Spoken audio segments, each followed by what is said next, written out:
Welcome back to my channel. ನಾನಿವಾಗ share ಮಾಡ್ತಿರೋ recipe ಬಂದು ಬದನೆಕಾಯಿ ಎಣ್ಗಾಯಿ. ಇದು ತುಂಬ ಟೇಸ್ಟಿಯಾಗಿರುತ್ತೆ. ಹೇಗೆ ಮಾಡೋದು ಅಂತ ನೋಡೋಣ ಬನ್ನಿ. ಫಸ್ಟು ಒಂದು ಬಾಣಲಿ ಇಟ್ಕೊಂಡು ಅದಕ್ಕೆ 3-4 ಸ್ಪೂನು ಕಡಲೆಕಾಯಿ ಬೀಜನ ಹಾಕ್ಕೊಂಡು ನೀವು ಡ್ರೈ ರೋಸ್ಟ್ ಮಾಡ್ಕೊಬೇಕಾಗುತ್ತೆ. ಸಿಮ್ಮಲ್ಲಿ ಇಟ್ಕೊಂಡು ನೀವು ರೋಸ್ಟ್ ಮಾಡೋದ್ರಿಂದ ಕಡಲೆಕಾಯಿ ಬೀಜ ಕ್ರಿಸ್ಪಿಯಾಗಿ ಫ್ರೈ ಆಗುತ್ತೆ. ನೀವು ಐ ಫ್ಲೇಮಲ್ಲಿ ಇಟ್ಬಿಟ್ರೆ ಅದು ಸೀದೋಗ್ಬಿಡುತ್ತೆ, ಆವಾಗ ಟೇಸ್ಟ್ ಚೆನ್ನಾಗಿರಲ್ಲ. ಸೊ ಸಿಮ್ಮಲ್ಲಿ ಇಟ್ಕೊಂಡು 1 ನಿಮಿಷ ಸಾಕಾಗುತ್ತೆ. 1 ನಿಮಿಷ ಫ್ರೈ ಮಾಡಿದ್ರೆ ಅದೆಲ್ಲ ಗೋಲ್ಡನ್ ಬ್ರೌನ್ ಕಲರ್ ಬರುತ್ತೆ, ಸ್ವಲ್ಪ ಬ್ಲ್ಯಾಕಿಶ್ ಹಂಗೆ. ಅದನ್ನು ತಗೊಂಡು ನೀವು ಮಿಕ್ಸಿ ಜಾರ್ ಹಾಕ್ಕೊಬೇಕಾಗುತ್ತೆ. ನೆಕ್ಸ್ಟ್ 2 ಸ್ಪೂನು ಎಳ್ಳು, ನೀವು ಬಿಳಿ ಎಳ್ಳಾದರೂ ತೊಗೊಬೋದು, ಕರಿ ಎಳ್ಳಾದರೂ ತೊಗೊಬೋದು. ನಾನಿಲ್ಲಿ ನಮ್ಮ ಮನೇಲಿ ಇದ್ದಿದ್ದು ಕಪ್ಪೆಳ್ಳು, ಅದರಿಂದ ನಾನು ಕಪ್ಪೆಳ್ಳನ್ನ ತೊಗೊಂಡಿದ್ದೀನಿ. ಅದನ್ನು ಕೂಡ ಮಿಕ್ಸಿ ಜಾರ್ಗೆ ಹಾಕ್ಕೊಬೇಕಾಗುತ್ತೆ. ನೆಕ್ಸ್ಟು ಈರುಳ್ಳಿ, ಇದು 2 ಮೀಡಿಯಮ್ ಸೈಜಿನ ಈರುಳ್ಳಿನ ಹಾಕ್ಕೊತಾ ಇದ್ದೀನಿ. ಈರುಳ್ಳಿ ಹಾಕಿದ್ಮೇಲೆ 1 ಗೆಂಡೆ ಬೆಳ್ಳುಳ್ಳಿನ ಹಾಕ್ಕೊಬೇಕಾಗುತ್ತೆ. ಸ್ವಲ್ಪ ಚಕ್ಕೆ, ಸ್ವಲ್ಪ ಶುಂಠಿ ಹಾಕ್ಕೊಬೇಕಾಗುತ್ತೆ. ಶುಂಠಿ ಹಾಕ್ಕೊಂಡ್ಮೇಲೆ ಒಂದು ಸ್ವಲ್ಪ ತೆಂಗಿನಕಾಯಿ ತುರಿನ ಹಾಕ್ಕೊಬೇಕಂತೆ, ಜಾಸ್ತಿ ಹಾಕ್ಕೊಳ್ಳೋಕೆ ಹೋಗಬೇಡಿ. ನೆಕ್ಸ್ಟು ಕೊತ್ತಂಬರಿ ಸೊಪ್ಪು, 1 ಟೀ ಸ್ಪೂನಷ್ಟು ಜೀರಿಗೆನ ಆ್ಯಡ್ ಮಾಡ್ಕೊಂಡಿದ್ದೀನಿ. ನಾನಿಲ್ಲಿ 2 ಸ್ಪೂನಷ್ಟು ಅಚ್ಚ ಪುಡಿ, 3 ಸ್ಪೂನಷ್ಟು ಧನಿಯಾ ಪುಡಿ ಹಾಕ್ಕೊಂಡಿದ್ದೀನಿ. ಹಾಗೆ 1/4 ಸ್ಪೂನಷ್ಟು ಅರಿಶಿನ ಪುಡಿ ಹಾಕ್ಕೊಂಡಿದ್ದೀನಿ. ನೆಕ್ಸ್ಟು ಒಂದು ಟೊಮೆಟೊನ ಆ್ಯಡ್ ಮಾಡ್ಕೊತಿದ್ದೀನಿ. ನಾವು ಹುಣಸೆಹಣ್ಣು ಹಾಕೋದ್ರಿಂದ ಟೊಮೆಟೊ ತುಂಬ ಹಾಕೋ ಅವಶ್ಯಕತೆ ಇಲ್ಲ. ಸೊ ಒಂದು ಟೊಮೆಟೊ ಸಾಕಾಗುತ್ತೆ. ನೆಕ್ಸ್ಟ್ ನೀರು ಹಾಕಿ ಚೆನ್ನಾಗಿ ನುಣ್ಣಗೆ ಫೈನ್ ಪೇಸ್ಟ್ ಮಾಡ್ಕೊಬೇಕಾಗುತ್ತೆ. ತರಿಯಾಗಿ ಇರಬಾರ್ದು, ಫುಲ್ಲು ಫೈನ್ ಪೇಸ್ಟ್ ಆಗಬೇಕದು, ಆಗಲೇ ಟೇಸ್ಟ್ ಜಾಸ್ತಿ. ಪೇಸ್ಟೆಲ್ಲ ಆದಮೇಲೆ ಸೈಡ್ಗಿಟ್ಟು ಬದನೆಕಾಯಿನ ಕಟ್ ಮಾಡ್ಕೊಬೇಕಾಗುತ್ತೆ. ಬದನೆಕಾಯಿ ಕಟ್ ಮಾಡೋಕ್ಕೂ ಮುಂಚೆ ಒಂದು ಬೌಲಿಗೆ ನೀರು ಹಾಕ್ಕೊಂಡು ಅದಕ್ಕೆ ಸ್ವಲ್ಪ ಉಪ್ಪು ಹಾಕ್ಕೊಳ್ಳಿ. ಉಪ್ಪೇನಕ್ಕೆ ಹಾಕ್ತೀವಿ ಅಂತ ಅಂದರೆ ಬದನೆಕಾಯಿ ಕಪ್ಪಾಗಬಾರ್ದು ಅನ್ನೋ ರೀಸನ್ನಿಗೆ.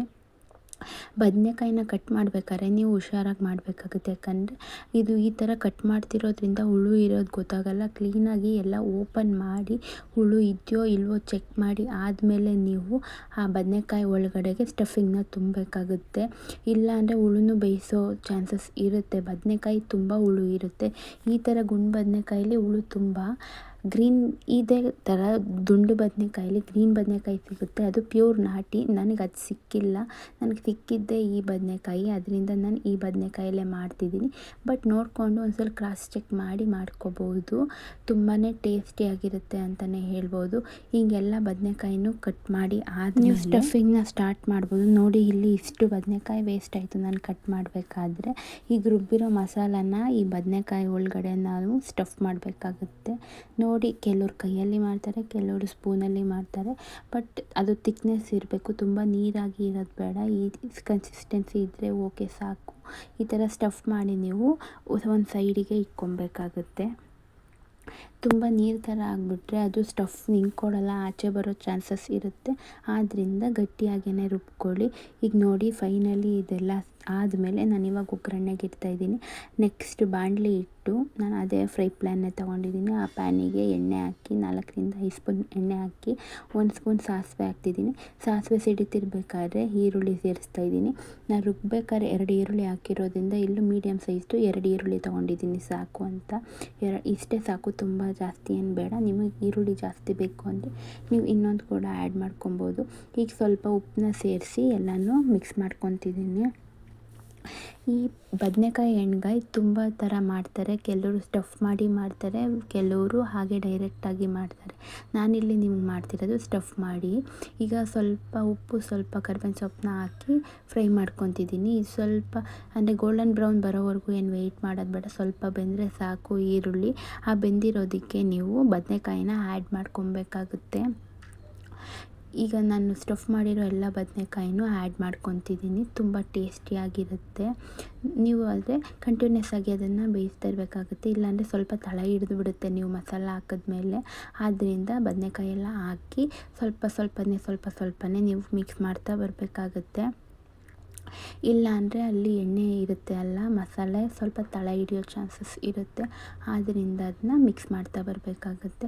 ಕೆಲವರು ಗ್ರೀನ್ ಬದನೆಕಾಯಲ್ಲಿ ಮಾಡ್ತಾರೆ. ಇದೇ ಥರ ದುಂಡು ಬದನೆಕಾಯಲ್ಲೇ ಗ್ರೀನ್, ಅದು ಪ್ಯೂರ್ ನಾಟಿ ಬದನೆಕಾಯಿ. ಅದು ಎಲ್ಲ ಕಡೆಯೂ ಸಿಗಲ್ಲ. ಸಿಕ್ಕಿದ್ರೆ ನೀವು ಅದರಲ್ಲಿ ಕೂಡ ಮಾಡ್ಬೋದು. ಇದಕ್ಕಿಂತ ಟೇಸ್ಟ್ ಜಾಸ್ತಿ ಇರುತ್ತೆ ಅದರಲ್ಲಿ ಅಂತಲೇ ಹೇಳ್ಬೋದು. ನೆಕ್ಸ್ಟ್ ಇದು ನೋಡಿ ಸ್ವಲ್ಪ ಬ್ರೌನಾಗಿ ಆದಮೇಲೆ ಅದಕ್ಕೆ ಉಳಿದಿರೋ ಮಸಾಲಾನ ಆ್ಯಡ್ ಮಾಡ್ತಾಯಿದ್ದೀನಿ. ಉಳಿದಿರೋ ಮಸಾಲಾನ ಅದು ಬಗ್ಸೋಕ್ಕಾಗ್ತಿರ್ಲಿಲ್ಲ, ಅದರಿಂದ ಸ್ಪೂನಲ್ಲಿ ತೆಗ್ದು ಹಾಕ್ಕೊತಿದ್ದೀನಿ.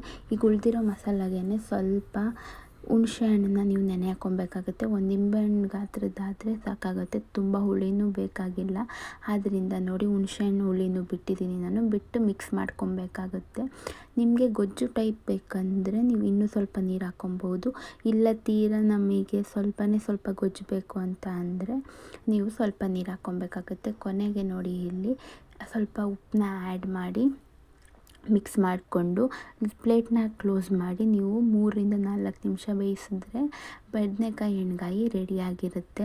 ಒಬ್ಬೊಬ್ಬರು ಒಂದೊಂದು ಸ್ಟೈಲಲ್ಲಿ ಮಾಡ್ತಾರೆ ಅಂತ ಹೇಳಿದೆ ಅಲ್ವಾ, ಅದು ಇದೇ ಥರ ಟೇಸ್ಟೇ ಇರುತ್ತೆ, ತುಂಬ ಏನು ಚೇಂಜಸ್ ಇರಲ್ಲ.